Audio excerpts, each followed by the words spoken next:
We here at the Game & Saloon Rift Tracks always support any and all that are involved in the creation and distribution of any show we feature, and will encourage any of those watching to support the official release.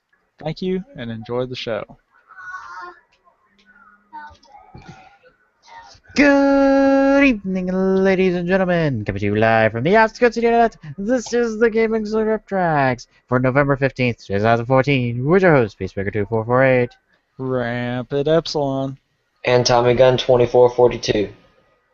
Hey, he actually hit that even though he's distracted by something. I'm going to say cat pictures. That works for me.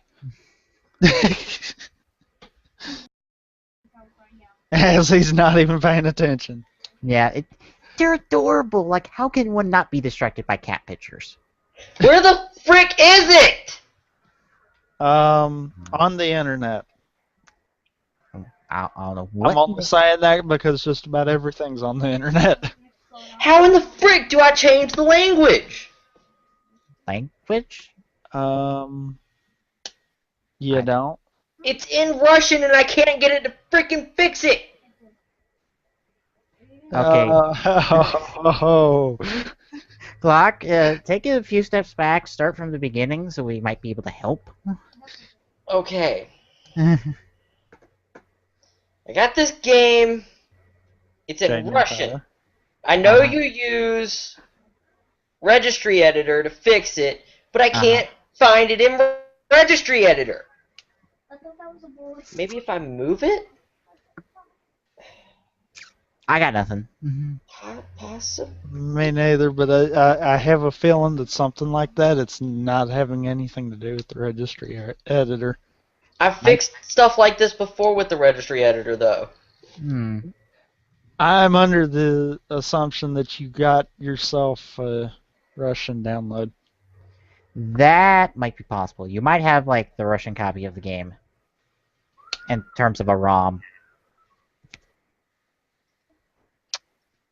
Might be the files are for the ROM. You might need to change files, not just the registry. Possibly. It would be my guess. I got no ideas other than that, in all honesty. Yeah, me neither.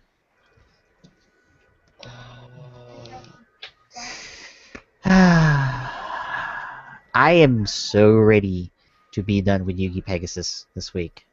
So ready to be done. Yeah, we've kind of been getting that vibe from all of us, I think. Yeah. I'm tweeting that we're live at the moment. Because I didn't get the chance to do that before we started. Oops. Alright, but yeah. End of Yugi Pegasus. I'm ready to be done. And then, actually, we don't start the Yugi versus some kid duel. We have a flashback episode. Yes, I think this is a flashback episode, essentially. Or at least, this is backstory. At least for a little bit in this episode. So yay, who's ready to learn about Pegasus' history? Yay. No one? Okay, there am I. Not really, no. Yeah. Maybe this one will be... I don't know. You know, it probably doesn't help our viewings of Yu-Gi-Oh! That, I've been watching Art 5 and I'm really liking Art 5 and I'm just not enjoying the show now. It's like, not that I think the show's, like, bad, it's just kind of boring. Like, that's just how I feel. Yeah, and I have a funny feeling it's partly because of the fact that the show has too many shenanigans in it. Yeah. And you know now that there's shows that can do it right. Yes. And Yugi is the biggest cheater of them all. Because he constantly breaks the rules. Yugi, no, never. Before we get to that, since Glock's already distracted with something, we can talk about Drive Episode 5. And he won't even have to excuse himself. So yeah. I'm gonna try something different this week and not recap it and just talk about different things about Episode 5.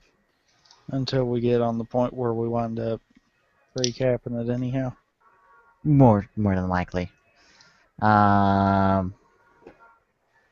Hang on, I need to bring up the Tumblr because I forgot the actor's name. But we had a couple of cameos from Sentai actors, early actor.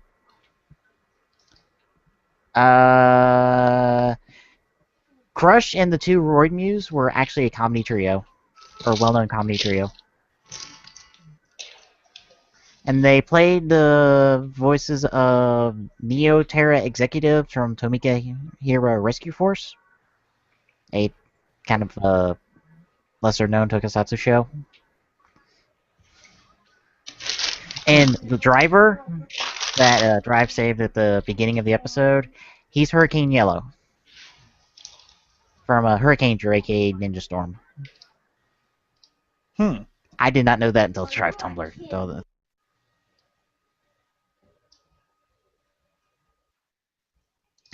Also kind of helps what we got in this week's episode in terms of the Raw.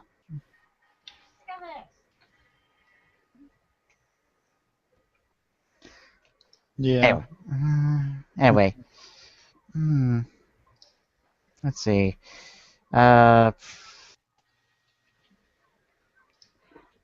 we know what Rena's been teasing because of this week's Raw. So I will say they were playing up Rena quite a bit in this episode in terms of like where do her allegiances lie. Yeah, I noticed that. Because I was totally thinking, like, oh, she's working for public safety. And then I watched the Raw episode, and I'm like, nope. Now, I also get the feeling from episode 6 that Drive's identity is not all that secretive. It's just like everyone's playing dumb about it.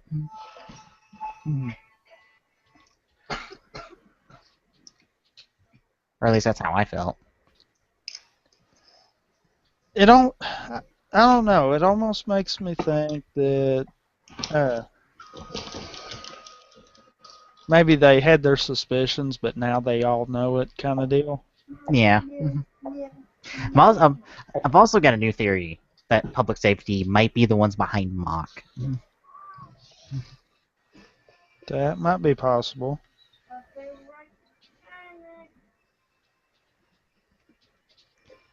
I'm also... Again, we just now got openings for the Full Throttle movie, and I kind of wonder what exact role Chase is going to play, because based off the opening for 5, or for 6 at least, he's not exactly aligned with Lupin. Yeah, not at all. Like, he purposely wants to take Lupin down, and he takes like an army, and he takes like 4 Roid Muse with him to go fight him. And it probably is because of Lupin's like, I got a Roid Muse that lets me access slowdown, lets me do the slowdown stuff.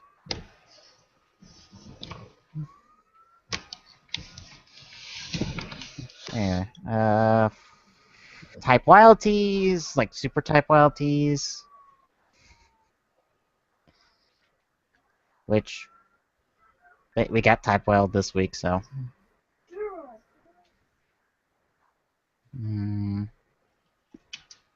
I do like that Tamari was really joking this episode. Yeah, that is a good change for him. Yeah, I really like that this episode Tamari and Kiriko really felt in the groove in terms of being partners and police officers. Like, for them. Yeah. Trying to think of what else.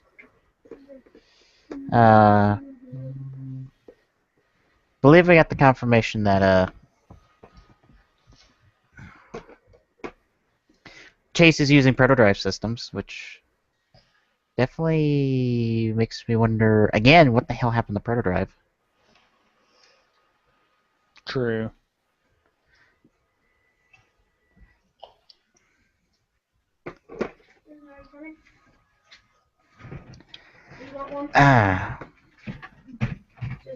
Crap!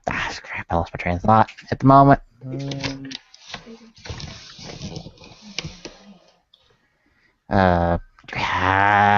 Still losing my train of thought.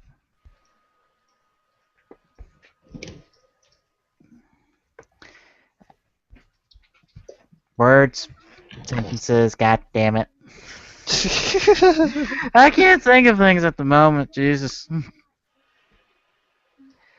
Let me think. Proto Drive, Chase, Viral Cores. Yes, his form changes.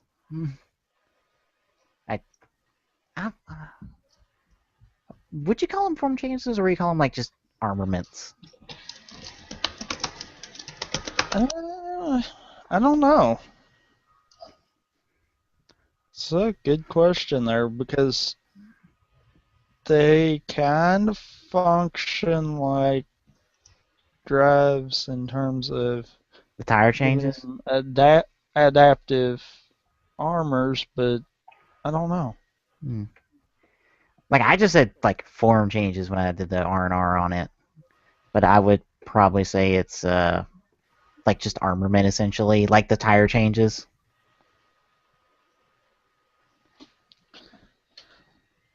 That might be the best way to. Yeah, that might be the best way of going about that.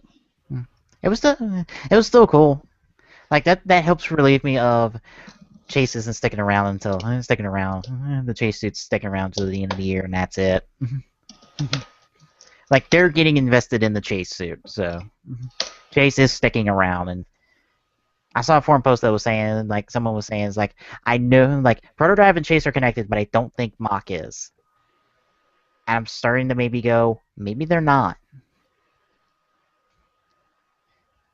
Maybe we're jumping the gun on the whole the two bikes combined to form a vehicle a bit, and maybe that's just a toy-only thing. Or maybe it does happen in the show, but it's a case of one of them steals the other's bike. That is very possible. I would probably believe that more. But yeah, we'll have to wait on that one. I do like the whole mystery with the trucks. It was nice that it wasn't really like obvious what exactly was going on. Yeah. That certain trucks were smuggling explosive liquids, essentially, like highly unstable liquids that fire up monsters. And I assume public security is involved based off episode 6. Because I'm like, public security is doing a lot of advanced information about these truck attacks. It's almost like they know what attacks will be hit. And they don't want to say anything because they don't want to incriminate themselves. 060 is destroyed this week. That's another roid muse for the pile. Another one off the list. Although a part of me wonders if all the roid muse don't get revived at the end just to get killed again. Just to prove how badass the final form is. I don't know. I doubt that. Yeah. Or at some point we'll have like Drive has to face an entire army of roid muse. That one I could see. Yeah. Like one last ditch effort with all the numbers, like what little remaining numbers they have, they send off a group of them to be like one final assault on Drive in hopes of killing him. And it doesn't happen because why would it happen? Trying to think of what else to know. I think the only thing that really kind of bugged me was the how kind of forced the type wild tease was. It seemed a bit on the poor side. Yeah. I was willing to let it pass because they at least explained it of Tamari wasn't in the right mindset to access the form, so he couldn't do it.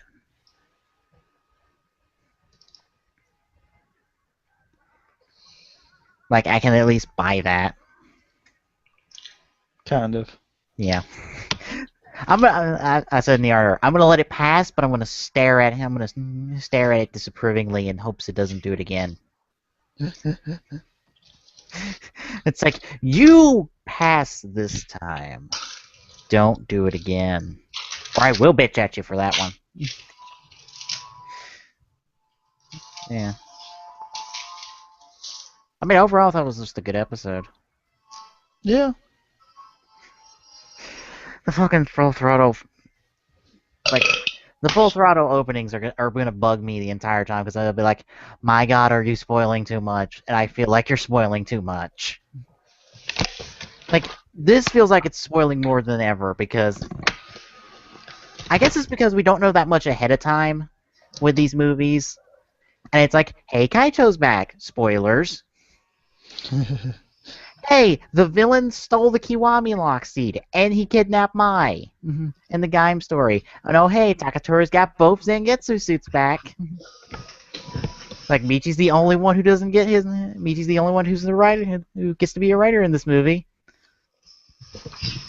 Although there's one thing I do wonder. What? Where the fuck are Nonotastic Trio during the events of this movie? Like, they are in the movie. Their actors are in the movie because we see them in the opening scenes. But I'm like, where are they? Like, where are the Nonotastic Trio to back up our main four writers?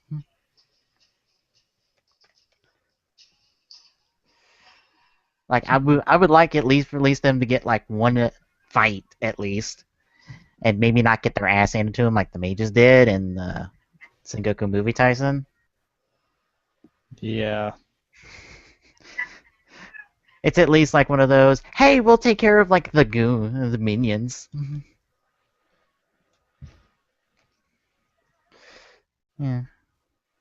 A nice episode. Anything you noted about it? I think you kind of hit it. Arc 5 has been good. I can't say anything about Arc 5 because someone here needs to catch up on Arc 5. God damn it. I honestly can't wait for this week's episode because it's the second half of Yuya's duel in the tournament. And he's going up against Pompous Schmuck. Like, super pompous schmuck.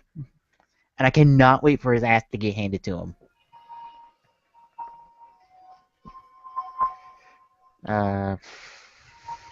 Yeah, I can't think of anything else to say besides Full Throttle, stop spoiling stuff. Seriously. I know you got all this cool shit that you filmed, but please, stop.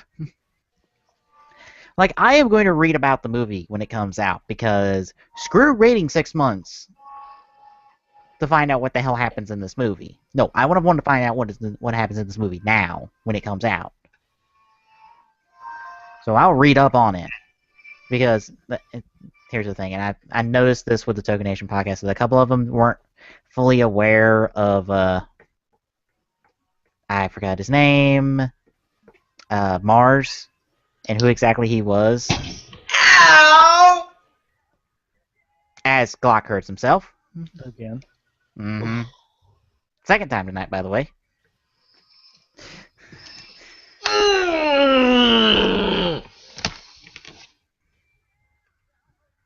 Anyway. But, and somehow that's a problem with the show because we haven't seen the movie yet. And a part of me goes, we're not the main audience. They kind of expect you to at least seen or heard of something about the movie at that point. Just saying. That hurt. You know, that's why I was like aware of, oh, it's Mars. Once we finally got information about the damn episode. Or actual information about the episode. So I'm reading up on this movie because I want to be sure I catch anything that's going to reference the movie at any point later in the show. Because the show is going to accept the fact that the movie happened, and they can write in anything they want. Yeah. Why is it that the shows do that? To tie into the movies, to give it a little boost, to be like, hey, this is not just a movie featuring these characters that has nothing to do with the show you like. There's some connection there. It garners a little bit more. Even then, the shows end up doing that somehow. Well, it's a way to garner and give a little bit more interest in the show or in the movie. Like, it gives the movie a little something more to get you to go watch it. I guess, but with me, I still want to have some kind of tie-in with major movies. Well, some shows do it, some shows don't. It kind of just depends on the movie, the show, and who's writing it all to begin with. Like, there's no, like, for instance, the Blade movie. There's no real good way to tie into the Blade movie because of how the Blade movie is. Because the Blade movie is an alternate ending to the show. Like, the most they did was, like, tease bits and pieces of the movie in the show as, like, potentially being the ending of the show, but they did a completely different ending. Like, I think they teased the Cerberus cards that the 3 writers from the Blade movie use. They tease the fight that starts off the movie at the end of the show, but it goes differently than how the movie did. Yep, that kind of stuff. The Hibiki movie is hard to tie into because it's like a origin story of the organization behind Hibiki. I think it's Akashi. I want to say is how it's pronounced. It's been a while. But it's kind of an origin story for that organization, so what do you do to tie that in? And also, you contradict the movie because of how the fucking arm saber is made, so it just all depends. Like, Double did it correctly because it worked it in a little bit. Like, less so the team-up movies, more so it's solo film. Like, the team-up movies, they did a little bit of tease and not much. And by a little bit, I mean the one was a passing line in one episode of, hey, Skull's in the area, and you know who appears in the movie? Skull. That was their, like, tie-in to the movie. Like I said, it all depends on the show, the movie, and who writes it all.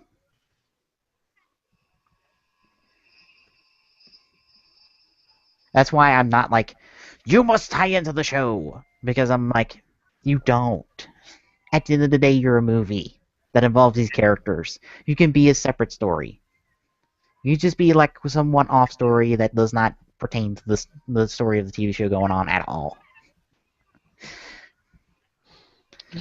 But if you're gonna do information, I want to at least be aware of what happened so I know when you decide to reference the movie. So yeah. That's good. I really can't wait to see the movie exclusive forms, especially Type Fruit with its fucking sombrero, which makes no sense at all, but I love it.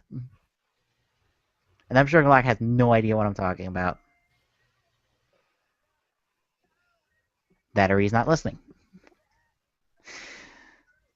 Alright. I guess, unless you want to like talk a little bit about the Guy movie, since since 2 of the 3 of us got to see the Raw at least. I don't know. I mean, I don't know if we might ought to wait until we get subs for it and then do a proper talk about it. Well, we can give like first impressions of it at least, if you want to. Well, I guess we can. I thought it was kind of just a decent to good movie. It won't be like, this is one of the best solo writer films. No, it was like a decent to good movie. That totally trolled everyone in the fucking world with Jimbo Melon, and I love it for that. Because people are so desperate to have that form show up in any type of media. And I'm like, you picked the lockup even. yes. That was the bad part of it. It was like, oh, you really are gonna troll that hard. Yes, and he goes through the sequence of using each one of those lock seeds. So And then you're he goes, sitting there thinking that, okay, he's gonna do Jimbo Melon. Nope, Jimbo Lemon. yep. Fuck And then you. he gets dark, but as a trade-off, you get dark Jimbo arms. Which honestly doesn't look that much different. It's black. That's all it is. Honestly, I think the budget that would have went to the making of the Jimbo Melon costume went to a lot of the fight scenes, because this movie is a lot of fight scenes. Yeah, and it's not really one-sided fight scenes either. That's what's funny. Yeah, it is all out fucking war. I will.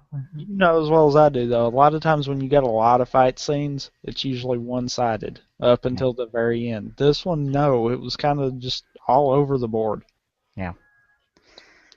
Although I will say, I love that karmatic justice Takatora got on Sid. I'm like, yes! Threw Sid right off that side of the building there. Yes. Although Sid doesn't get to appear for the rest of the movie, neither does Sengoku, and I want to say that's like on purpose.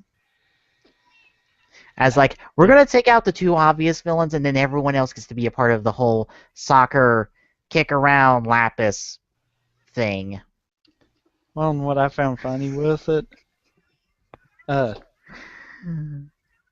did you notice that really Sengoku didn't get any traditional screen time? No, he was in a flashback the entire movie.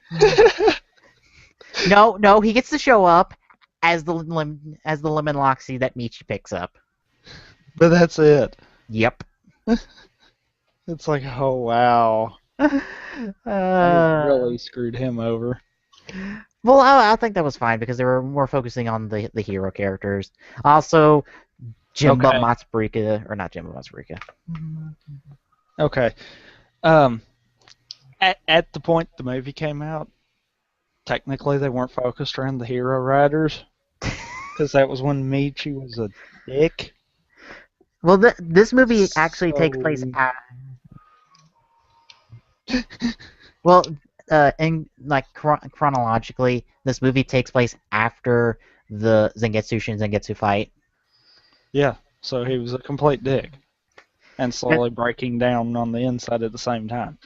It's kind of like Michi's like, wait a minute, why are you still alive?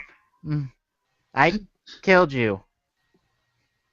And a part of me hopes that plays into the whole why he keeps seeing Takatora.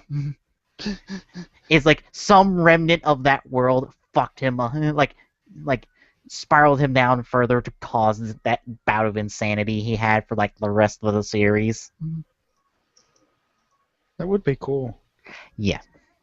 That will probably just be headcanon, but screw it. That'll be my explanation.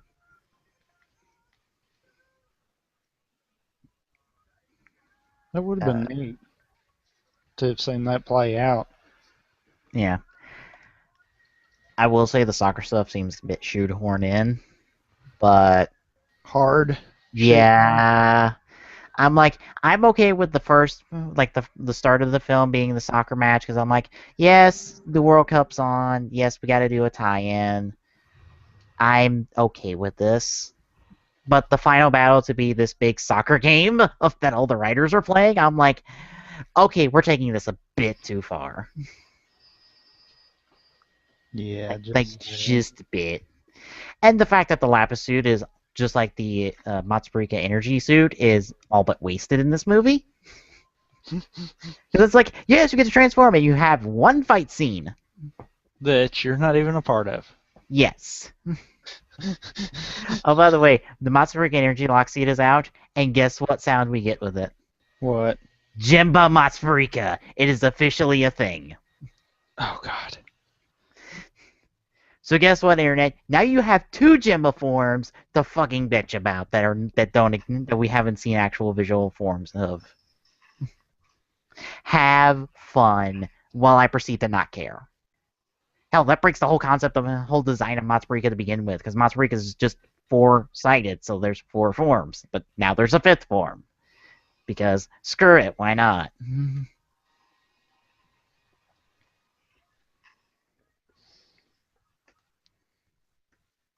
Jeez. Yeah. Again, personally, I don't really care that much. This isn't the first time we've had, theoretical forms that are very probable, but we never got them. I wouldn't be surprised if they pop up eventually. I wouldn't be surprised if SIC doesn't decide to run with this. Hell, Figure Arts and Arms Change have the melon stuff. I'm sure we'll have a Matsurika eventually in some type of visual form. Whether they decide to sneak it into a FX part set or a weapons pack set, this would be like, here's some Jimbo parts to give you Jimbo Matsurika. just to give it that extra little touch. Because, fuck it. We're making a jam figure art, so we're going to dive as hard as we can.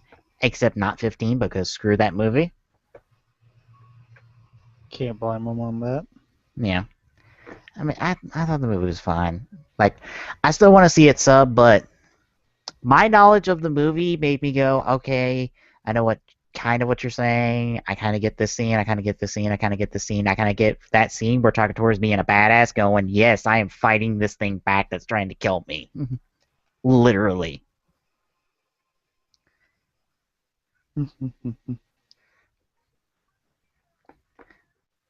So I kind of understood the movie, so I'll still watch it on subs to make sure I picked up on everything. So yeah. Anything else to talk about?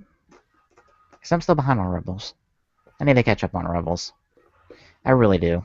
Yes. Although I keep hearing somebody complain about the fact that a Mandalorian is helping a Jedi, and I'm like, oh, wah! How fucking bad is that? They can go screw themselves. Someone who explained to me why this is fucking heresy of the highest caliber when it comes to Star Wars. Because I'm not sure I get it. I know the... Well, knowing the Mandalorian's history, I can kind of understand it. But, at the same time, being a Mandalorian doesn't define who you are. Yeah. That's the way I feel, at least. I know the two have had a rocky history, but I'm like, that doesn't mean one of them can't work with the other, especially when one of them's a fucking kid. Saying. True.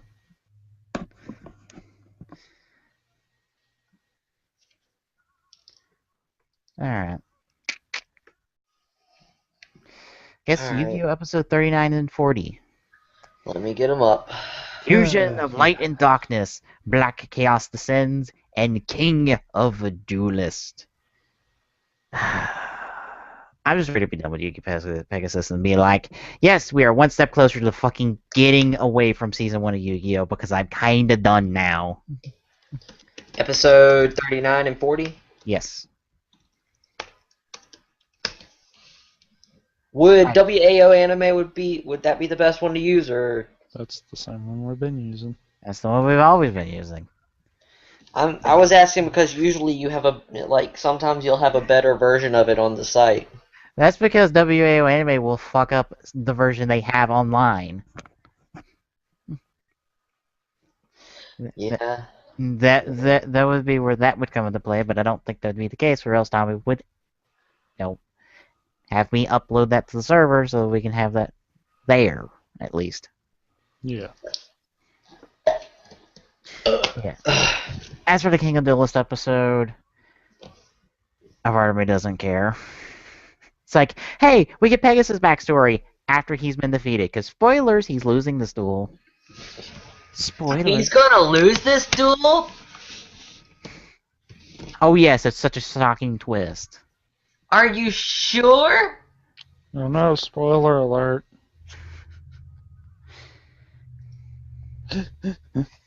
I don't think he's gonna lose. Why? Because he's Pegasus, and Pegasus never loses. But Yugi fucking cheats harder than he does. But Pegasus never loses. And there's a first time for everything. But Pegasus is a cheater, so he never loses. Yugi's a No fucking cheaters cheater. always win. Yugi's a fucking cheater, and he's only lost like what, once? And that was because Kaiba fucking bluffed him. Yeah. So yeah, yeah. Honestly, I kind of wish we could get to this. Some schmuck kid dueling Yugi because she's a prodigy and she's the North American champion. She's challenged the Japanese champion because whatnot. So blah blah blah. I don't care.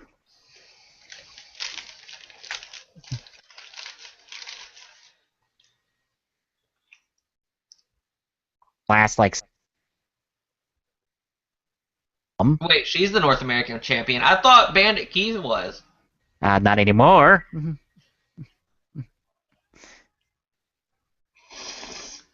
He used to be.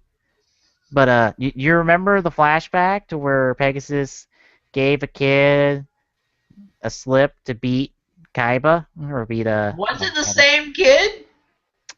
No, but Bandit not North American champion anymore. True. Okay. But wait, wouldn't that mean that Pegasus is North American champion? No, the kid is. How is the kid the North American champion when the kid's not the? Yeah. Whoever the fuck in the flashback was like like North American champion until this chick became North American champion. I thought he was playing. I thought it was still technically Pegasus, even though he let the kid sit in his seat and put the cards down. I thought it was still technically Pegasus that he was going up against because it was him on the leaderboards. He gave the spot to the kid. Okay. So maybe Pegasus isn't all bad after all. Maybe he just wanted to be a douche to Bandit Keith. That would fit perfectly with his character at this point. A dick to everyone in the show? That's Pegasus in a nutshell. True. Yeah.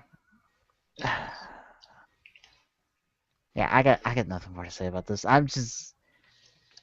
I'm not like angry at this. I feel more bored. Like this is the first time I'm watching a show that I feel bored. Because I'm like, oh god, there's nothing I care about because I don't care about the show anymore because the show doesn't want me to care because it doesn't give me enough to care about. And this long, weird loop of things.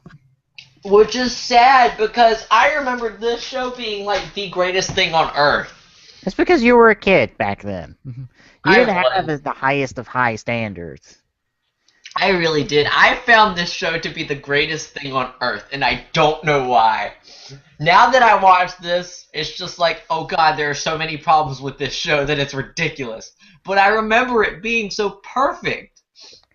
That's because you're remembering it with the rose-tinted glasses. Gotta take off them rose-tinted glasses and actually see how it is. Alright, before we start, let me go get something to drink, and that'll give my video time to buffer-ish. Stop like 12 times during the video.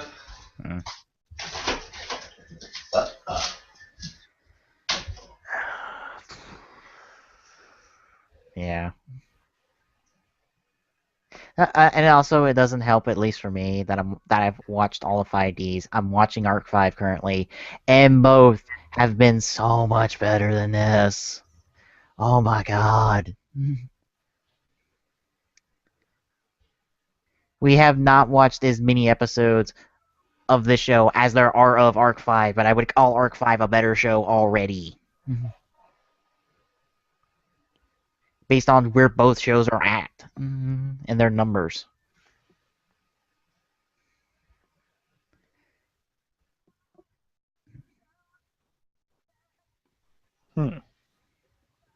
Just personally speaking, because yeah, I know 5Ds has got the stigma, a whole stigma of card games on motorcycles. That is a damn idea. Watch the show properly, and then you'll see why that stigma can get thrown right out the fucking window into the trash. For all I care. Alright, I am back. Let me get comfortable. Let me get this food out of my room. Because the show deserves a better shot than just to be tossed off because of some dumb concept in the show. It's like throwing away Gaim just because of the breakdancing. True. That's true. Like, that's exactly how it is. It's like, if you don't care about Gaim because of the breakdancing, you are truly not giving the show a shot. Like, if you don't care about 5Ds because of the whole card games on motorcycles, you are truly not giving the show a shot. If you're judging it solely on that, because there is so much better going on in that show. Now, my problem wasn't just the bikes. What? What else was the problem? Just the fact that they never really explained how they came up with the tech to be able to project all of this.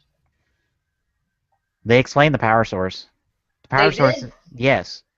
They explained momentum. Like, momentum is a key plot point throughout the entire show. I'm not sure if you want me to explain it, but... I must have missed that, because I felt like there was just a plot hole, because even in this show, even though there's so many problems with it, they explained that most of it was centered around this tech. That Capricorn made? Yeah. Well, yeah, they explained what tech that made it projected, that they could use to create the duels. They centered around that so that they knew that it could be more in-depth. Yeah. They don't explain it until it becomes important, in all honesty. They don't explain it until the Darksigner stuff, when it's actually important. Because, to be honest, momentum's not important until then. Because, why do you need to know what makes the bikes run? Or, hell, makes anything run in this damn city. Because it all runs off the same tech. But, I mean, that was my whole problem with it. It wasn't just because of the fact that they're on bikes. Now, the bikes didn't help, because you know, being an original Yu-Gi-Oh fan, the bikes just kind of caught me off guard, and I had no idea what to think. To be fair, they do some cool stuff with it, and I enjoy it. Hmm? To be fair, they do cool things with the whole bike duels. Especially once they get off of autopilot, like late into the show, and it's like, yeah, now they're actually driving these motorcycles when they're dueling, which adds this extra element of, yeah, Wait, extra they're element actually driving while they're dueling? Later on in the show, yes. Early on, it's like autopilot. Whoa, I might need to try watching that show again. Yeah, that's like it comes in, I think, around the Darksigner stuff.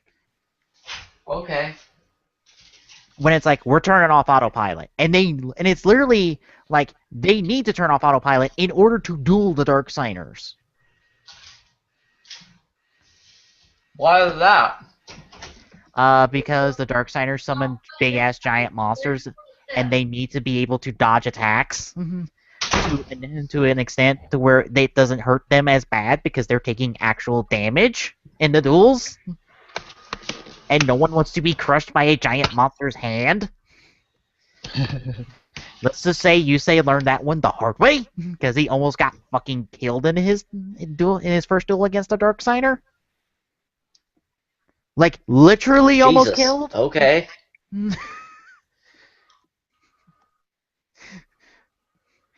Like, I'll put it to you this way. Yusei gets fucked up a lot in this show. Like, the man goes to hell and back. Literally in this show. He actually went to hell? Kind of. Kind of? Interpretively speaking, yes.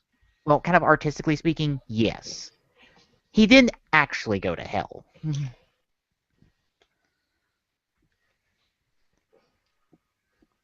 but artistically speaking, yes, he did. Okay. Yeah.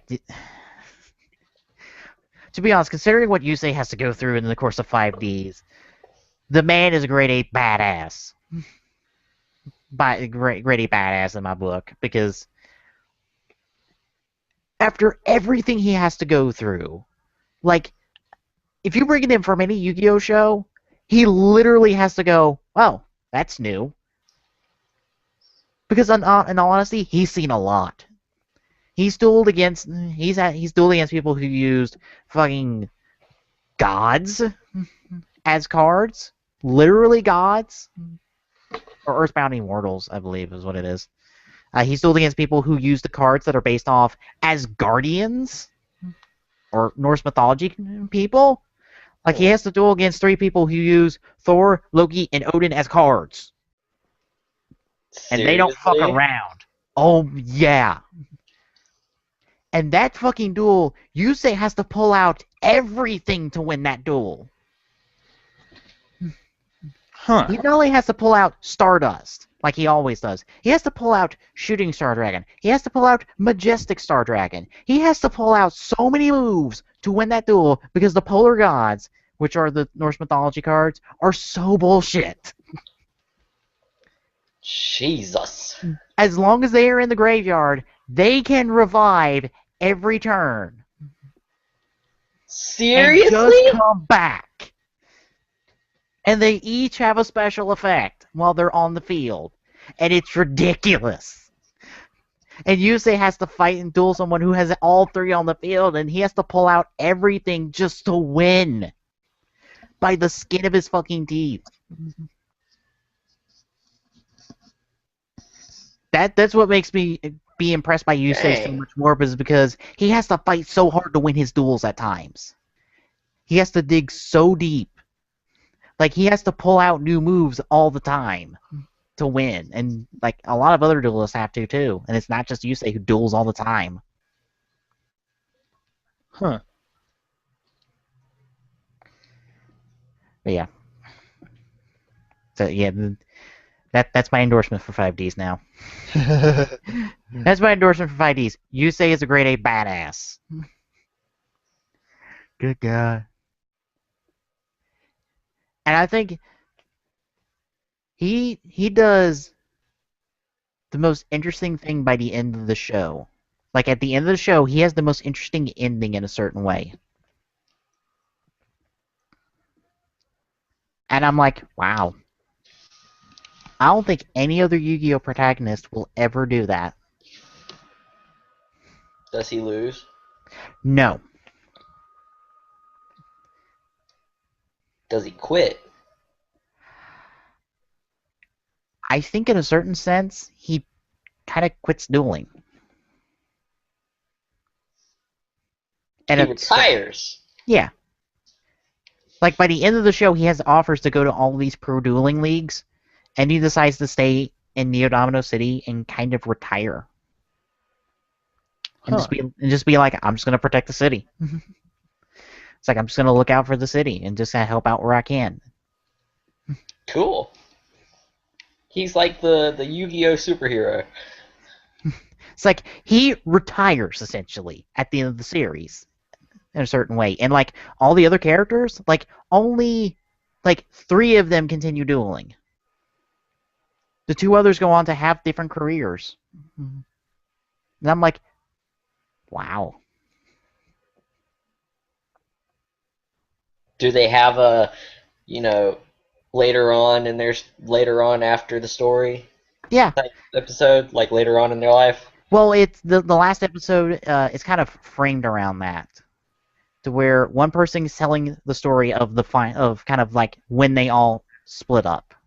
It's like when Team 5D split up. Okay. It's like when they all decided to go their separate ways. That's the framing of the last episode. Is that story being told? And I dug it. So yeah. Sounds like you still dig it. I really like 5Ds. 5Ds is really fucking good. It doesn't help that synchro summoning is like one of my favorite summoning methods. and this was the show that debuted it, and the show that's centered around it. This is the show that makes me go, summoning chants are awesome, and I don't care that they get repetitive after a while. Summoning chants are awesome? Yes. Like, you summon your big bad monster, and you have a chant you say before you summon your big bad monster. What do you say?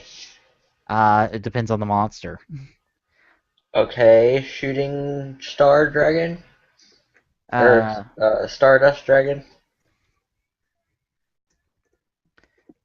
No, not like that. Like it's an actual chant. Let me grab the wiki article. That will help explain.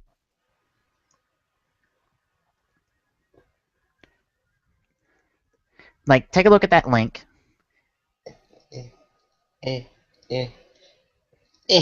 Like, look at the Junk Warrior one, and that's the summoning chant. Like, Yusei would say that as you see the animation for, like, the summoning, for the synchro summoning, and by the end, he summons Junk Warrior, and the duel continues on. And he does this, and everyone does this when they're summoning their synchro monsters, essentially, or their big bad monsters. Like, which one do I read? Under Junk Warrior, it's all the same, essentially. From 2 come 1, and from 1 will come great power. Watch as they merge their might, combine their courage to synchro summon Junk Warrior. Okay, that's the read the subtitle one. Because if I was the subtitle, because Yusei's got a thing with all of his synchro summons that's really cool, and it's only in the fan subs, in all honesty. Gathering stars will come upon a new force, become the path its light shines upon. Synchro summon, show yourself, Junk Warrior. Yeah. What is so cool about the fan subs? Well, that's the different one, and the whole become the light it shines upon. He has that part in all of his synchro summons. So it's kind of the thing that binds all his summons together, which I thought was kind of neat because no one else really does that.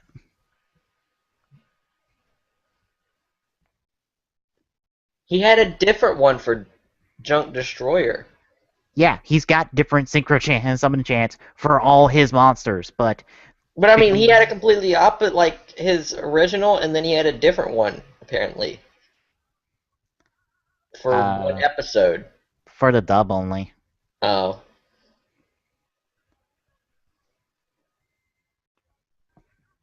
Yeah, that's what I mean, and I like him because I'm like, it's kind of in a way calling your move, and it's also like, apparently Turbo Warrior, he couldn't decide what he wanted it to be. I probably had different ones for him. I don't know. 3 different ones for 3 different episodes. But I kind of like it because it I don't know, it engages me more in the duel because it shows kind of how invested you are in your deck, that you think of stuff like this. And it's this kind of commonplace because everyone does it, no matter who you are, hero or villain like. Anyway. We've ready to watch this episode 3 now, Yu-Gi-Oh! Do we have to? Yes. It's kind of what we're supposed to watch. We're not supposed to be here to hear me blabber on about 5Ds all day long. I guess so. I plead the 5th. I'm assuming that means he's ready. No, that means I'm not ready. Well, anyway, get ready, because we're starting episode 39. Yu-Gi-Oh! In 3, 2, 1, go.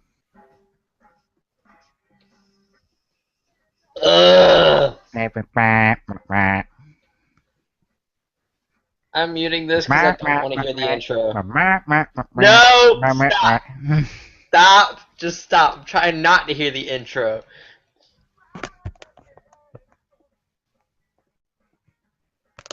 Oh my god. I lost track of the beat after a while. Hush! Oh, Jesus. Oh, God. I'm trying to find different ways to entertain myself during this opening because I just... I don't care. It's not a good song. No. 5Ds, granted, 5Ds doesn't have the best first song, but all the rest of their openings are great. I mean, it's not even just like this intro. It's just the song sucks. Oh yay, it's finished. Yay, a recap of what happened last week. Dark Magician got absorbed by Nightmare Hellish Monster.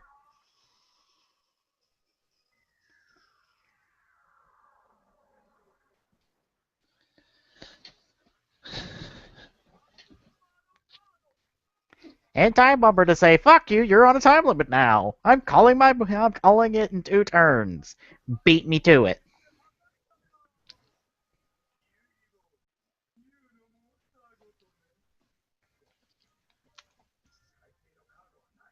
Yes, you do. Please tell me he's gonna do it. Doesn't mean you can't out fucking do him with your cards. Like, here's the thing. Did you see what was in his hand? I wasn't half paying attention. What the fuck was in his hand? Kuriba, please tell me he's gonna do it. Oh, Karibo. Oh, hear what you do. Fucking just, like, use Karibo and just multiply it 1,001 fucking times and get, like, fucking Black Magician back somehow. Just multiply it 1,000 times, use them as a brick wall to keep you from dying from the freaking time bomb. Yeah, it's not like he can absorb all the Karibos. If he did, it'd be like some overload bullshit that blows him up too. I don't fucking know. It would basically be like a time relapse.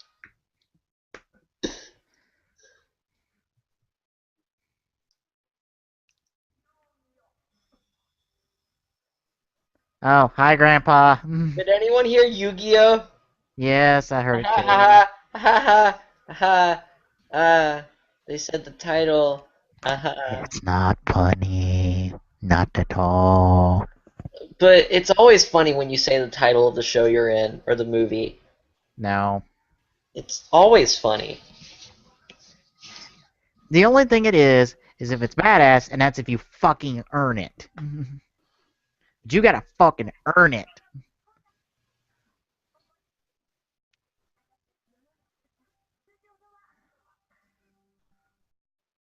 Yes, that ring of friendship that looks like scribbles. You didn't see the face? Oh. There was a face there. It was a smiley face. Oh. Fuck all if I could tell. Also, that's not how you did it last time.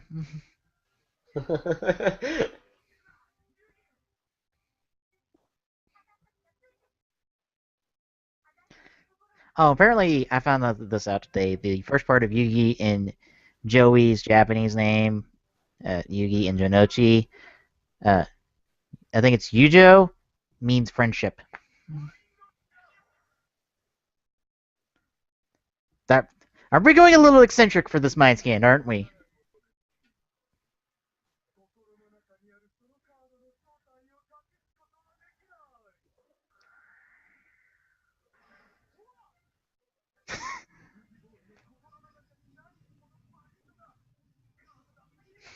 Cock block by friendship.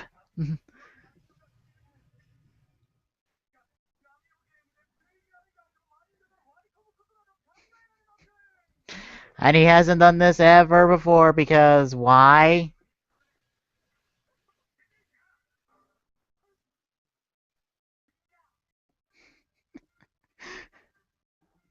I say it once more, we're just making shit up at this point. Yep.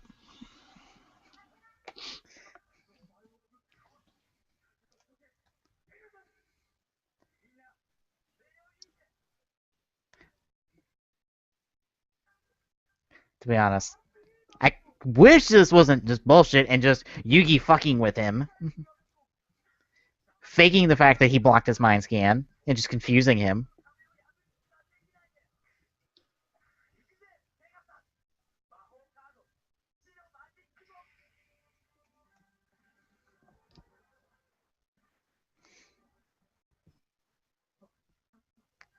Wait. How does that work when he doesn't have an equipped card? Fuck it, I don't care.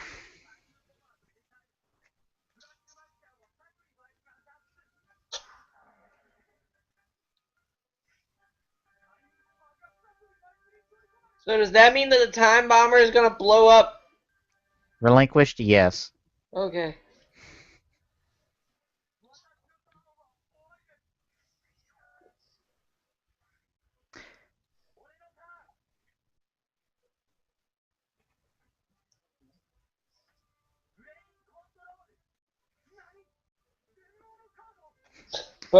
But you shouldn't do that because of time bomb. Okay. No, he's just jacking relinquished.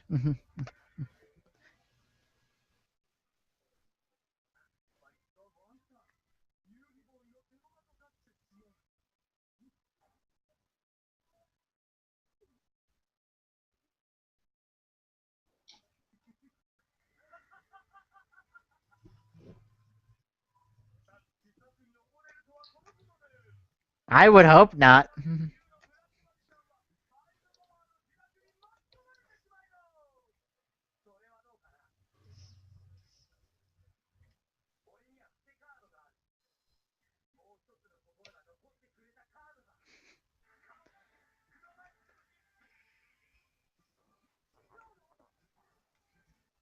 Oh, we're going with this. Okay. Yes, we're summoning Black Magician, Chaos Black Magician? I forgot the English name.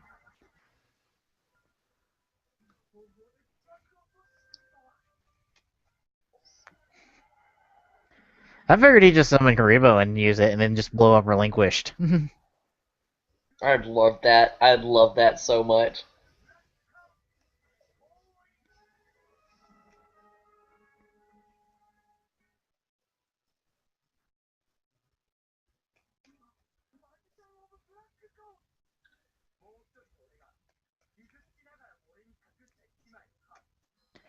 And you knew it was that? How?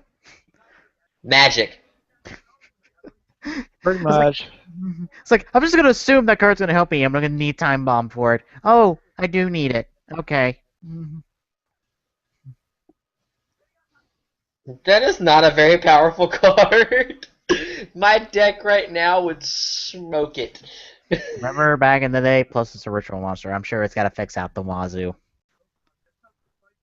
True.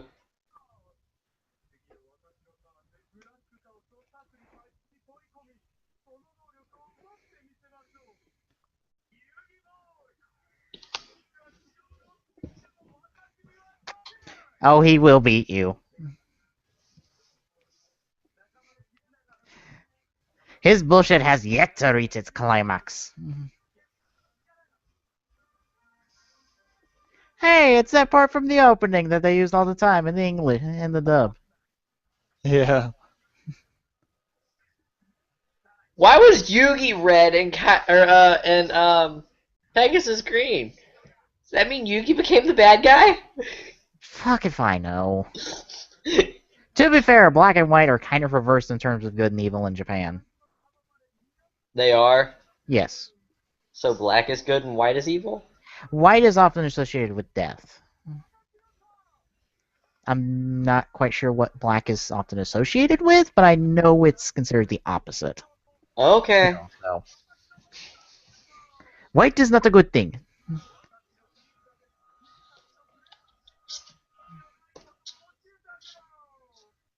So I guess him having white here kind of symbolized stuff. Okay. Because for some reason Japanese are like huge with symbolization. They like to do a lot of references and stuff.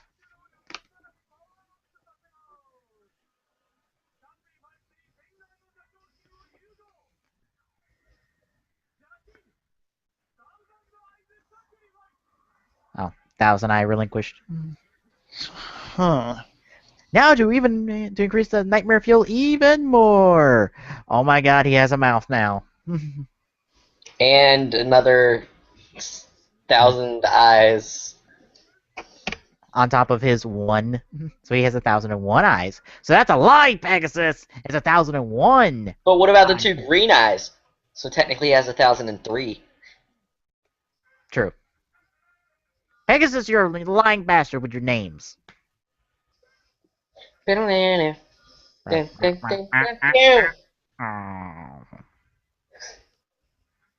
I'm just gonna go with sound effects now.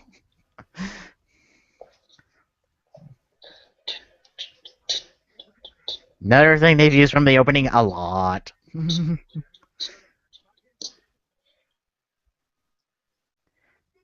Twinkle, twinkle, sparkling twinkle, twinkle, twinkle, twinkle, eyes twinkle, twinkle, twinkle, twinkle. always show Yeah. determination. We are determined to stare at our eyes. We are determined to stare into this black cloud thing. Let's hope Nocturne doesn't hop out of us and kill us all.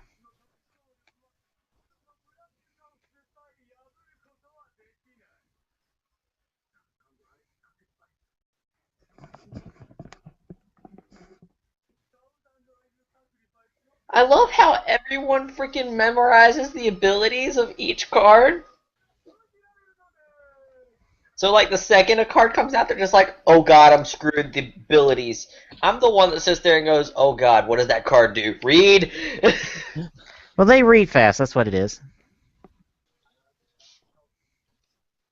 Then again, sometimes when I'm going up against Tommy, I just say, screw it, I don't care, let me see what I can do.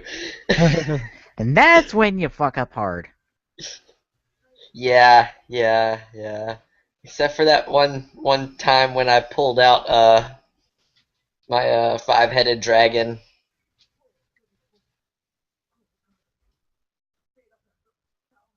Wait. Oh, okay, I was about to say, is the ritual card not the card he placed? Because if not, that's a plot hole. Because there was no other cards he set down before he revealed that one.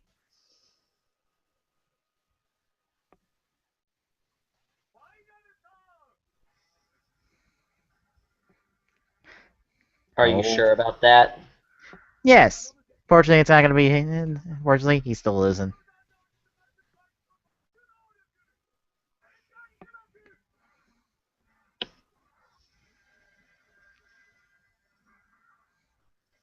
Yay, it's a rave! I can't do dubstep, or else I would do dubstep.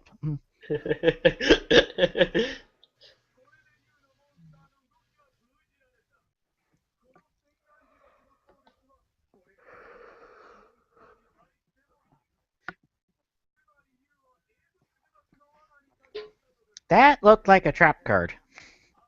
Because that was not the same purple they used for fusion.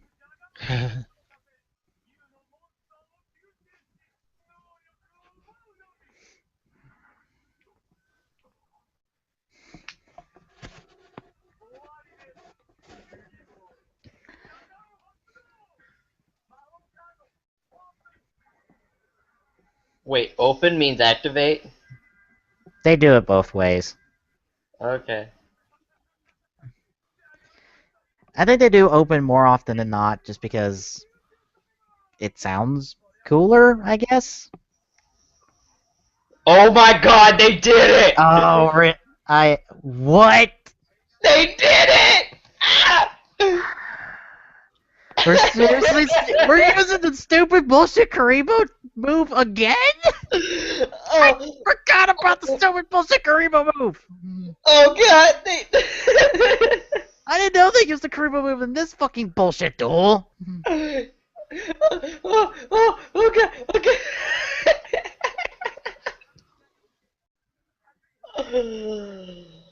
Oh, no.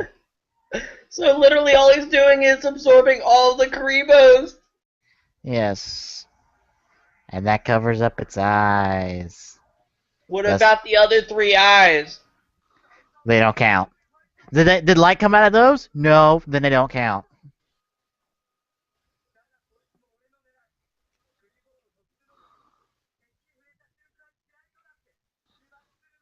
Wait, it is? What? What? Hey? Since when? What the? Why did you do that before? Since when was that an ability?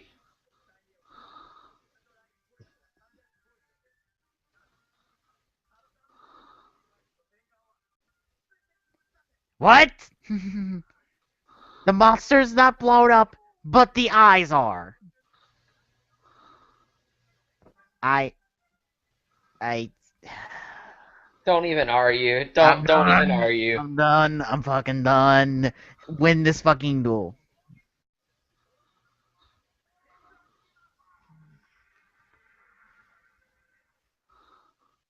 Just end this bullshit duel. End it.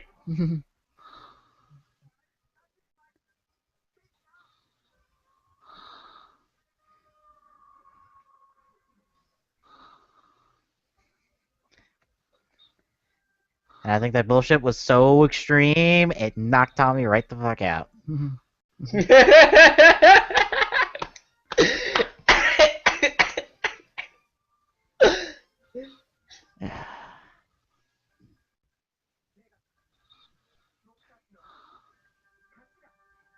Oh, by the way, regular Yugi, perfectly okay.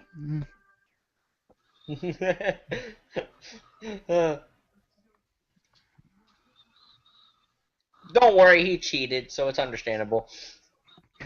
So much bullshit.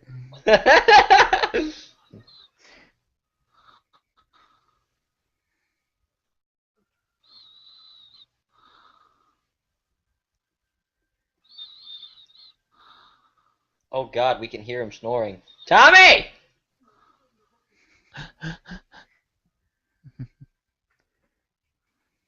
You missed the bullshit. I did. Wait, what? Huh? Oh. I was saying to Tommy, you missed the bullshit. Hmm. He pulled out the Karibo move again. The multiplying Karibo move. And took it one step further. Apparently, Karibos explode when they contact other monsters. Uh-huh.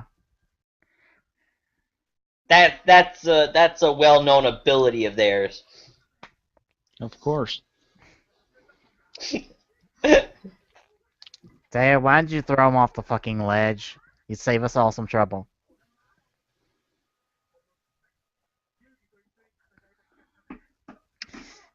Yes, we somehow fought alongside you, even though we had dialogue in there. Although we were just going to assume that it was just ghosts or your subconscious or some other psychic bullshit like that.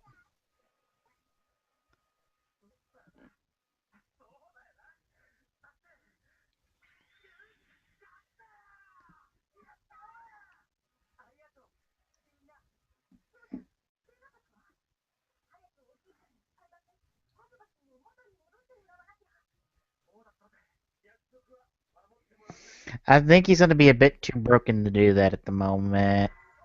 That or he's going to book it and be like, fuck you. You still don't win.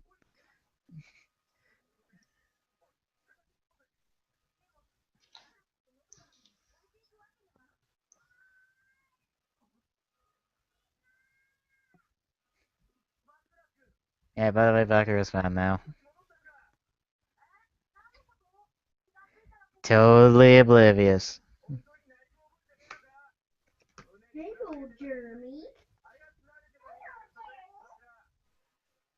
That's a lie.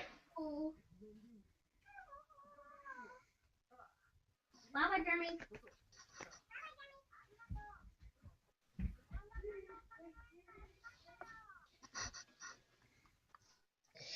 If my theory is correct, Dark Bakura is still there. He's just playing the fucking fool. He sure is. If my theory is And correct, I don't care. And do it now. Yeah, he is. told you! And I don't care. Bam! My theory was proven. No. He Wait, still how has did the he get the ring back? He never lost it. Did he throw it? Okay. Get fine. No.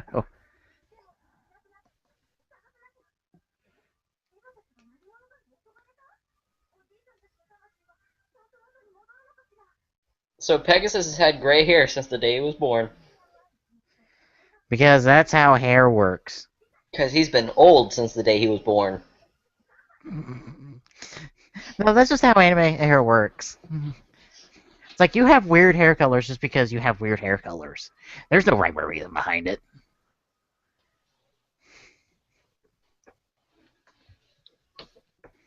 And no one argues.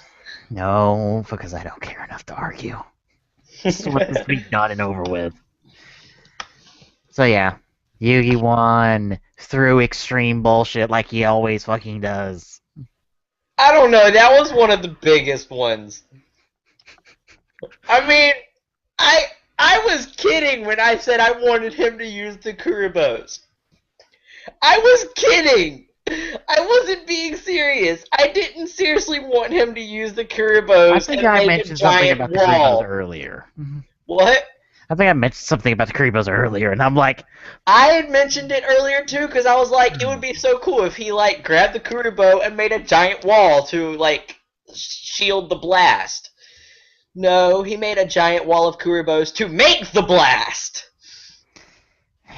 Yes, because Kuribos are apparently explosive. But only when they touch other creatures. Yes. So it gives them a funny feeling inside. Creepers, I guess. I don't know. They're not green enough, so I don't think it counts. But... Oh, God. But I mean, I was kidding when I said, okay, make a giant wall of Kuribos. No, he took it seriously and said, okay, screw it, wall of Kuribos! And the thing, I don't think I'll ever use that fucking move again. That's like his ultimate Trump move. It's like, hang on, I'm backed into the ultimate corner. Kuribo wall, go!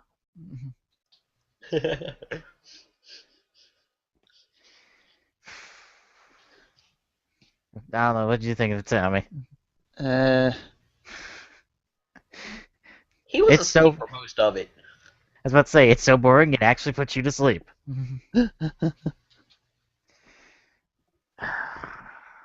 Alright, we ready for episode 40? I guess so. Alright. Episode 40, finishing off our 2 episodes for the week in 3, 2, 1, go. Well, hell. I said that, and it's not buffering. Pause? Yeah. Yeah. It's doing the bullshit that I've got to freaking refresh the page for.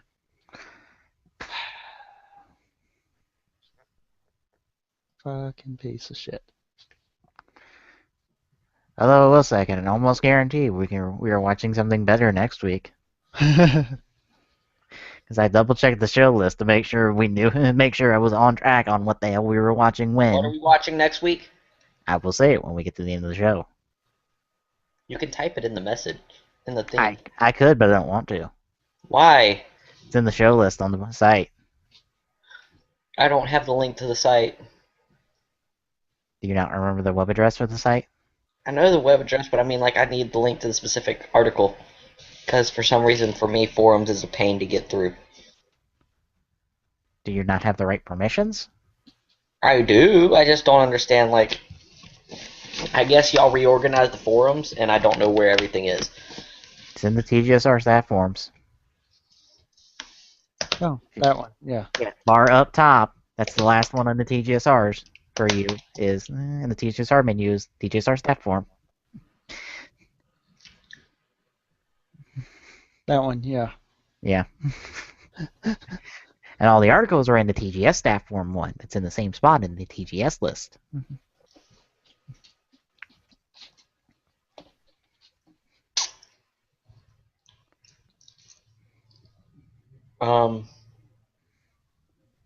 Is it still not working?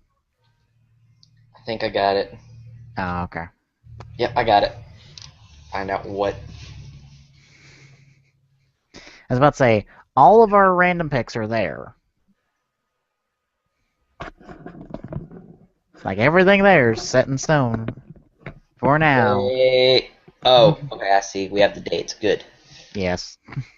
So I need to double check.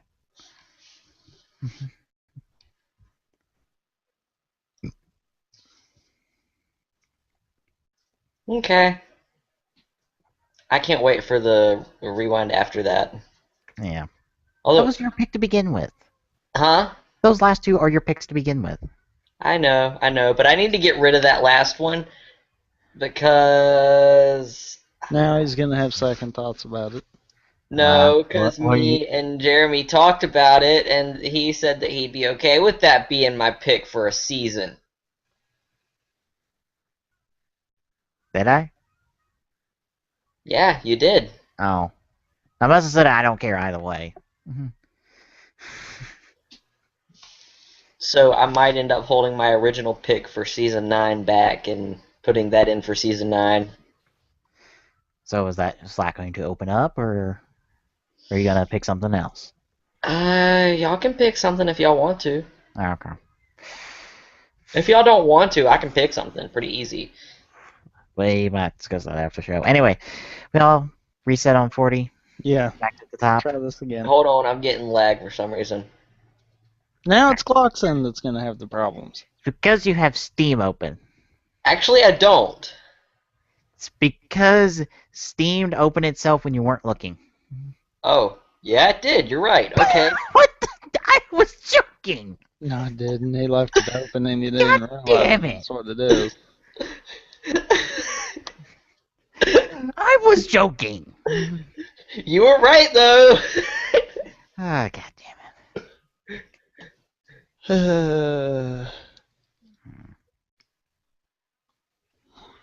Oh, I'm ready now.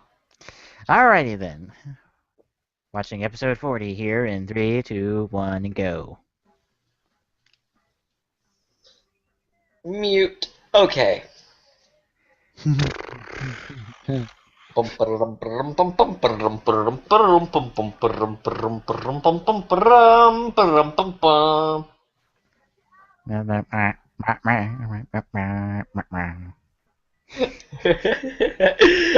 don't know what else to do except to imitate the opening and duck sounds. Oh, look at that blue eyes. So graphic. So blue. so unusable these days. Yeah. I think your synchro counterpart is more useful than you these days. I don't know. My deck, my Chaos Dragons deck, is actually uses that card, and it's pretty useful. Like there's Mostly only because I overwhelm you with cards that are over 3,000 points each. like Red Eye's Darkness Metal Dragon Oh. is more useful, and that's in an actual meta deck. Yeah, that's what I use. Red Eye's Darkness Metal Dragon. I use that so that I can literally just start pulling out all of my blue eyes out of the graveyard, all of my white knight dragons out of the graveyard.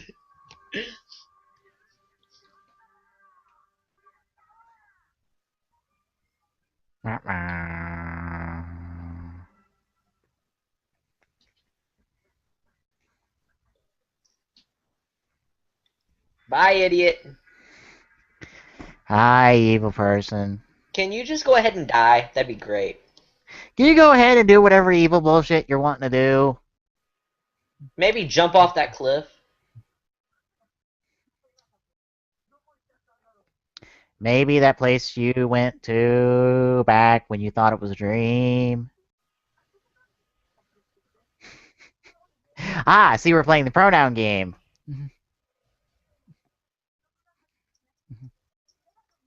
Oh, we don't keep playing the pronoun game. Nope. I are disappointed.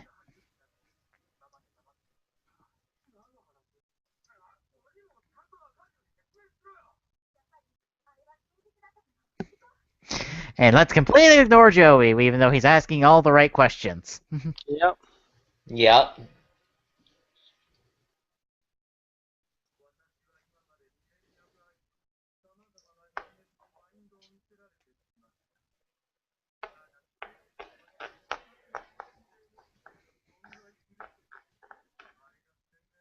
There's actually a lot of people that possess two minds in one body. That's called schizophrenia. I thought that was multiple personality disorder. Technically both. No. Oh, look, Pegasus went ahead on his deal. Aren't you honorable for someone who's just a dick all the time? Hi, Bakura. Hi, Bakura. Aw, I figured Tommy would say hi too. Okay. No. He doesn't care enough to say hi.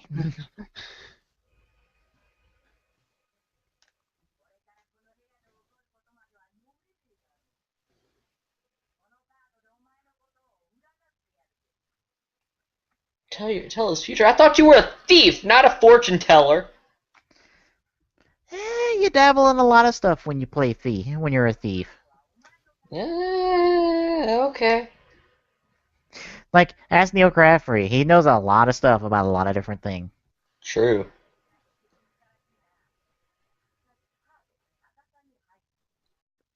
And you're not using a tarot card deck for this, even though you're using tarot card rules and meanings. Hmm.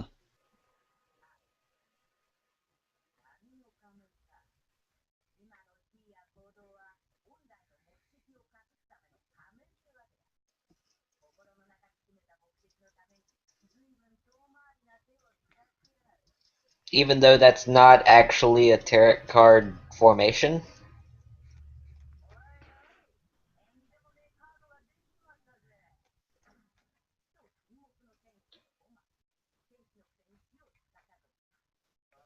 So it's not an angel anymore. Nope. So why are you calling it an angel? Because it's a fallen angel. Then it's not an angel anymore. But it's a fallen angel. Fallen angels are still considered angels. That's why they have the name fallen angel. Then why don't you just call it a fallen angel? Because it's still an angel! Also, why didn't you use the whole laser beam thing on Yugi? Because murder, bad. He's using it as self-protection now? Self-defense? He's not a murderer. He might be a dick, but he's not a murderer.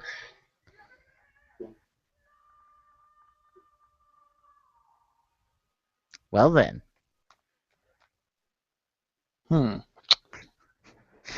Did someone leave the camera eyes on in that one picture of that guy?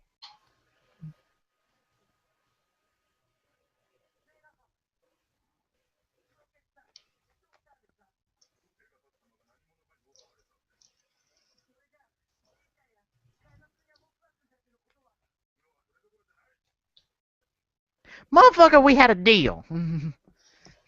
Don't make me wake his ass up. I don't think you can wake him up. Well, considering what happened to him, probably not. At least for a while.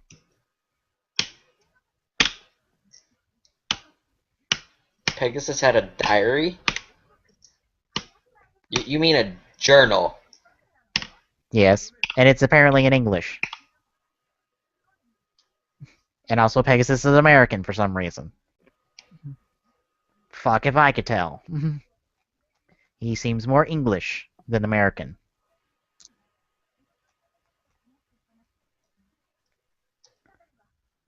Wait, she's speaking it in English? No. No. No. She just said it was written in English. Oh. She's able to read English? I guess. They teach English in Japan. Hell, they use English for contracts.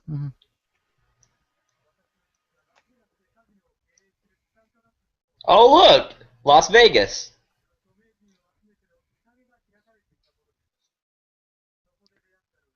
I'm sorry, but I don't think there's anywhere in Vegas that looks like that. Yeah, Vegas is, Vegas is in the middle of fuck all nowhere. It definitely doesn't look like that. No, that's out Midwest. That's more like the Midwest.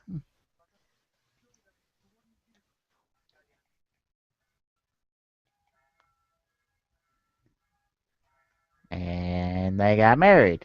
And then she got eaten by a rose and disappeared. Huh. Oh my God! Poison Ivy has killed her.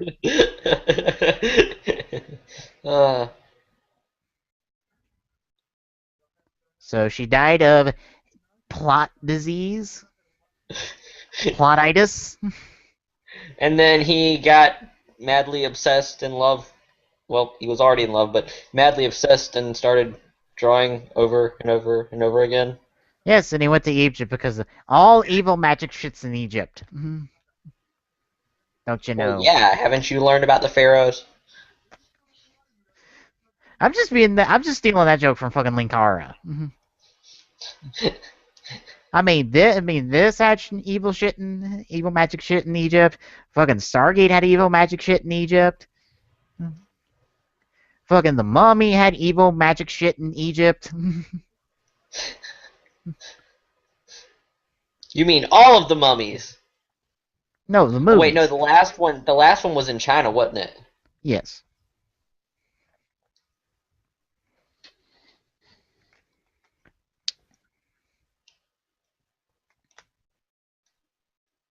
Yes, follow the strange man. That He's just told you to leave. Yes. That's gonna work out for you really good. He's totally not inconspicuous at all. Yep, totally not inconspicuous in his hidden underground temple that might or Does may or he may not be where he buries his dead bodies.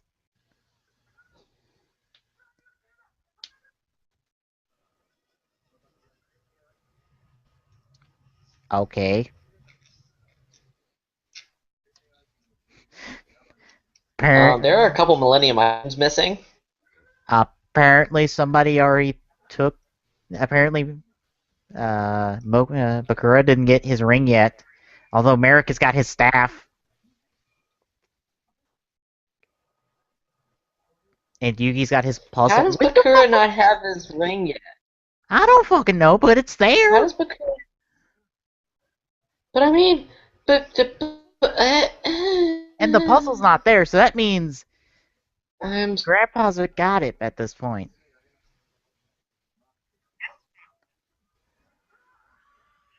That's... painful. Yeah. What happened to his other eye? Did it just get shoved further back? Like, you're not gonna be courteous enough to take out his other eye that you're replacing?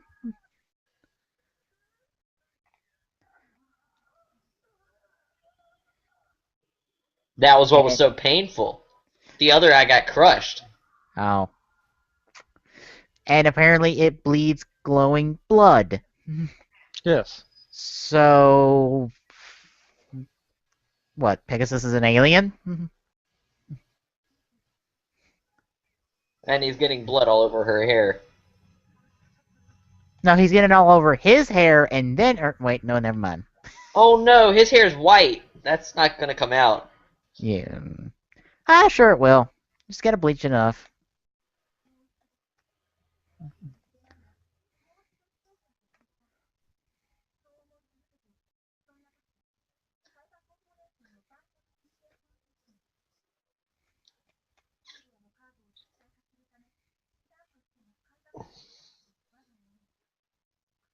So you're going to turn her into a robot. That's not creepy at all.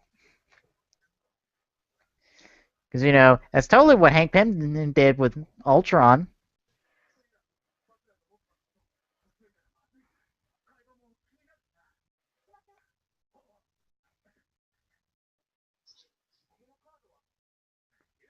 Isn't that what happened with GLaDOS? What? Tommy. What? Isn't that technically what happened with GLaDOS? What? Exactly. Did you fall asleep or something? No. But I'm just kind of confused on where you're going with this. Oh, real person turned into robot? I don't think so. I don't think exactly. I mean... Okay. I think it's more because of she's patterned after someone kind of deal. Oh, kind of like that one person from Red vs. Blue.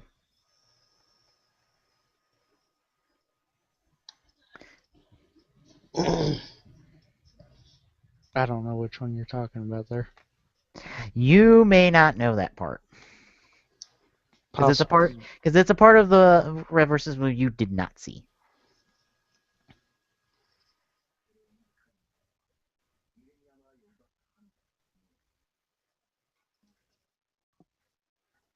I was about to say, why would you suspect him?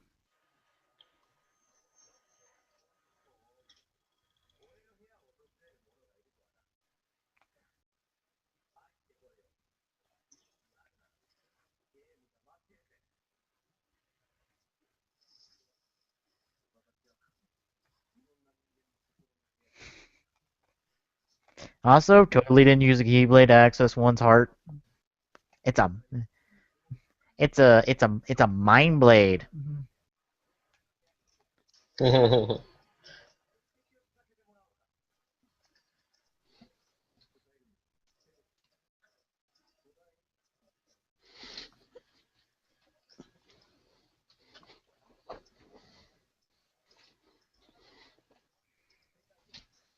Shouldn't he kind of know this? Not yet.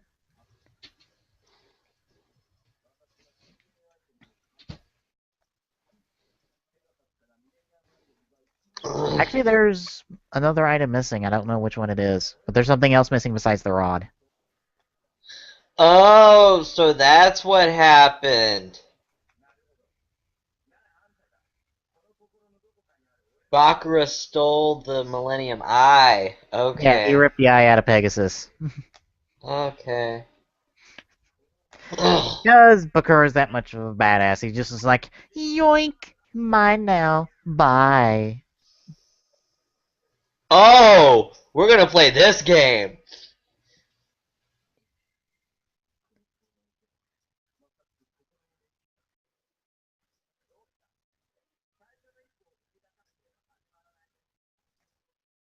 Okay, Dark Yugi, why you being a dick? Because it's Dark Yugi. The man And the hasn't done guy anything went. except say hi. The guy accepted the invite into his room. So, I mean, can you really say it's Yugi's fault? Well, he didn't have to be a dick. He kinda does. He kinda came to the room uninvited. If he at least answered his question. He answered the question, but you know,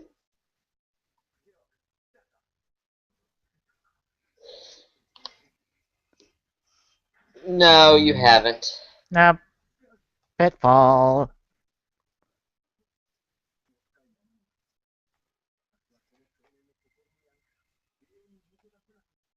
Well, that would suck for you now, wouldn't it?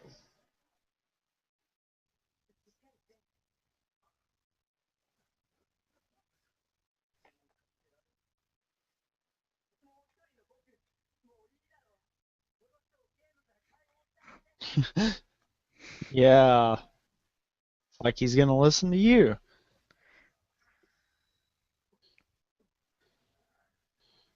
See? He didn't have to be a dick. I don't know. I would have done the same thing as Yami Yugi.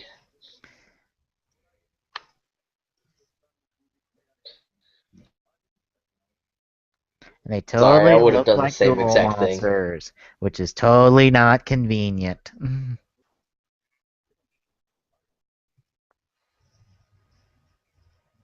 Sure, it is. I mean, you know, that's totally not Dark Magician. Totally And not that's Dark totally not Magician. I Catapult mean, come Turtle, on. even though that technology should not The shading exist. is all off. I mean, the shading is all off. So I mean, come on. That's not even the See, original colors for totally Dark not Dark Magician. Magician.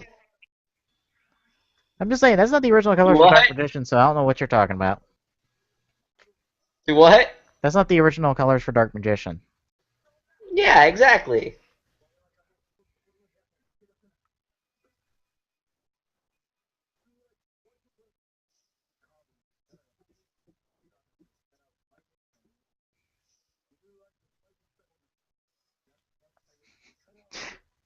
Are you sure? Are you positive? Because last time I checked, Yugi's been able to beat Blue Eyes multiple times.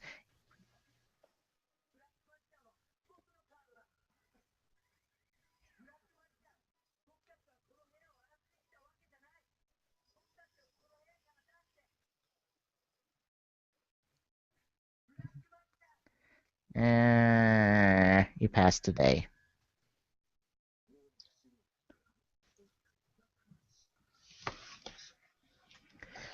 What can I say? He likes using me a lot, so eh.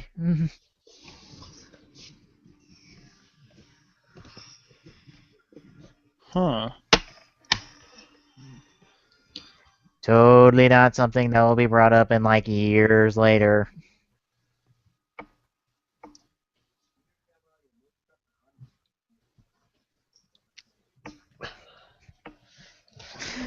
Yes, and we're not going to get that answer for a long ass time.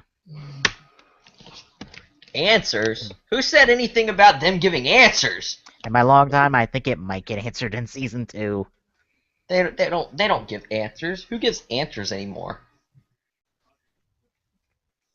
It's all about the mystery, man.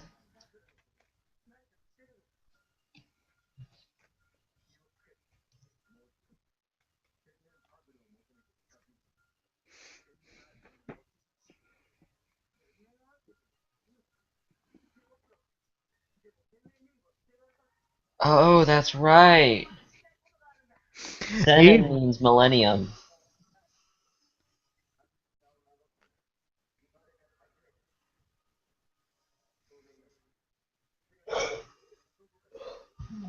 Nah, I'll never see you again. Bye! Yeah, I literally don't think he ever shows up again. Wait, that was the entire episode? That's it? Oh, wow. That's it? That's it.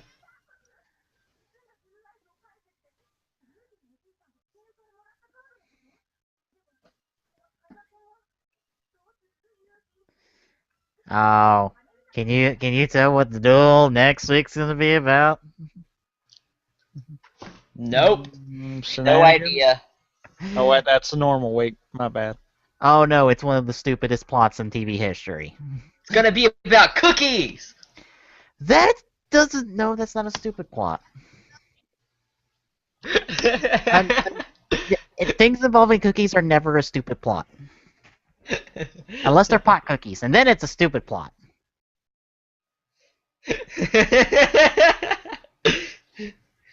So no hash brownies? No. Oh, boy. Wow, that was a fucking, like, not episode that hints at something that they're not going to get to for a fucking long-ass while. And by that you mean next season? The fact that he's like, oh shit, that guy's the Pharaoh.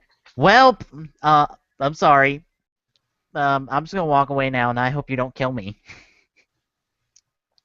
That was quite literally what happened, too. Yeah. As for the whole Dark Magician thing, yeah, no, it's gonna take the whole fucking to the season that actually fucking tells the story of the fucking Pharaoh for that shit to happen, and that's like season 4 or 5, I think.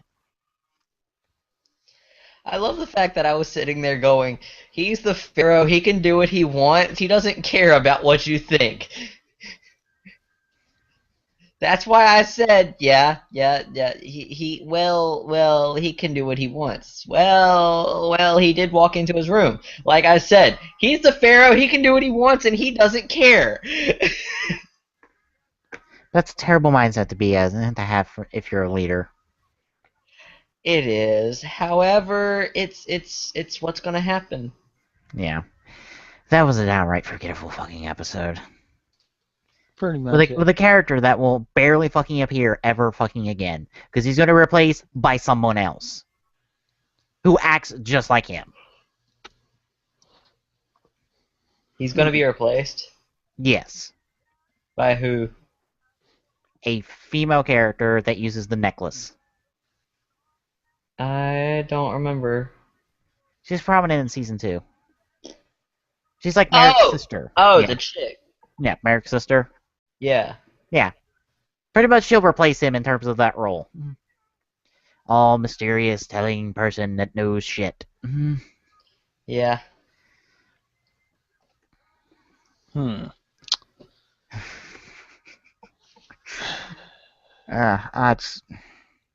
was a forgettable episode.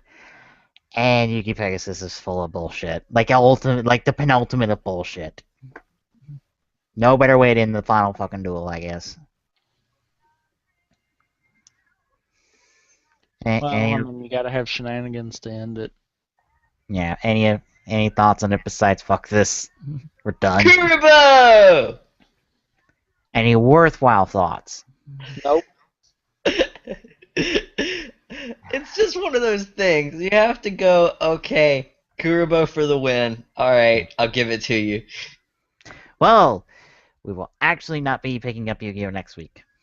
So Nope. for those of you who are excited for that duel against the North American champion, who's this little girl, you gotta wait 2 weeks. We'll get to that on the 29th. But next week, we, in I guess traditional fashion at this point, will be watching the first 2 episodes of the show we've been talking about, Kamen Rider Drive, episodes 1 and 2. Redundant. I'm honestly waiting for the next one. The next Rider show? No. The next break. Oh. Should I give more context for that? I know. I really want to see that show again because Like, go look up the show and watch it on your own time. I know. If you really want to watch it that bad, just go up and look up episodes and watch it. Okay, you're telling the person that can't even watch Arc 5 that. That's not fair. That is not fair. That. How many episodes have you watched? 2. Oh, wow. Wow, he actually increased one. I'll be damned. God damn it. How many weeks have you been talking about you were going to watch this? I know. To be fair, that's kind of an honest thing that he can say right there. Yeah. But yeah, we shall be, I guess for 2 of us, rewatching, and for one of us, watching the second episode now. So I don't think you really got past episode 1 before you're like, eh. Who, me? Yes. Yeah. I'm not gonna lie. That when I got to episode 2, and I was just like, I'm not gonna try watching it. But it's been good. Like, not Gaim good, but it's been good. I was bored. Still the biggest problem that I'm still having, and it's still there because it was in this week's Raw. I know. I'm just like, no! It's like, quit why? using the opening, please.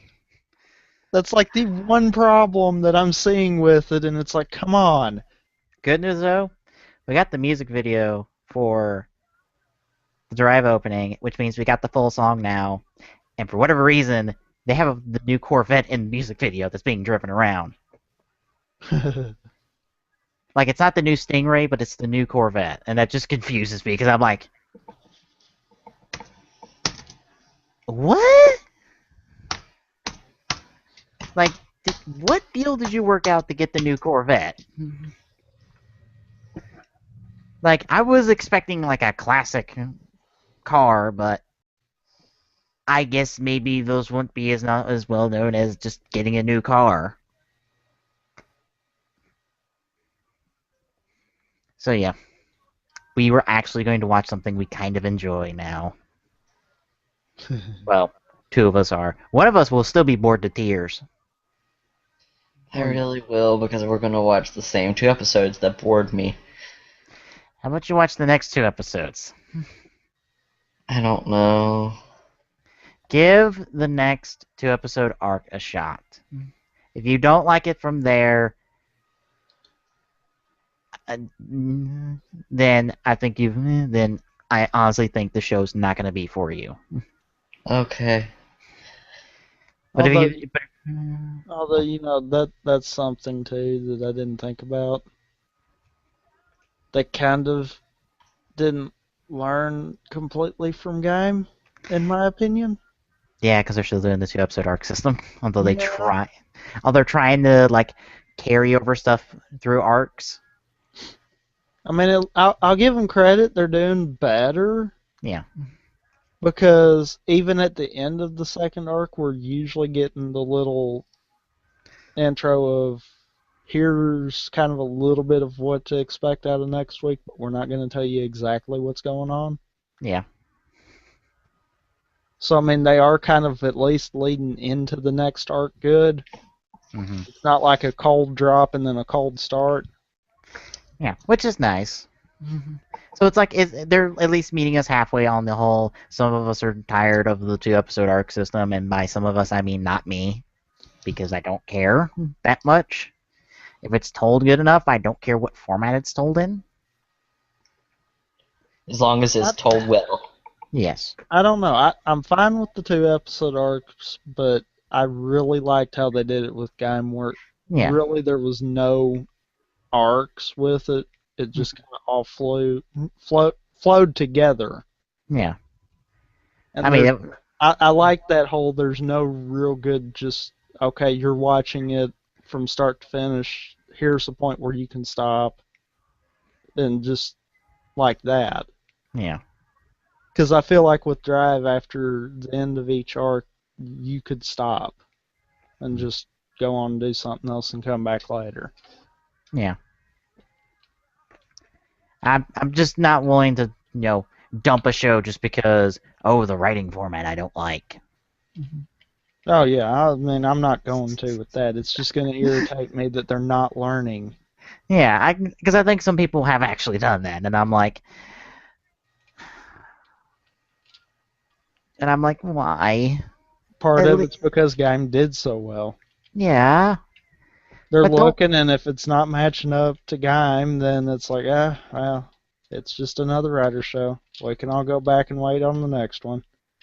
Yeah, but don't. I don't want. I don't think people should put these lofty fucking expectations on Drive's shoulders when it obviously isn't trying to be Gaim. It isn't trying to be this epic story that it's trying to tell. At least not yet. I think they've got things in the works that are going to make people really interested in the show. If they don't biff it, That's always true. because there is that possibility. Yeah. So yeah.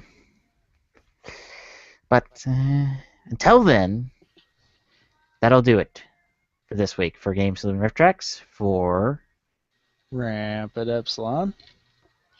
Tommy Gun 2442. I'm Pacemaker2448, and we'll see you next time, folks. Peace out. As always, you can find the Game and Slaying Rift Tracks on our site at tgstgsr.org.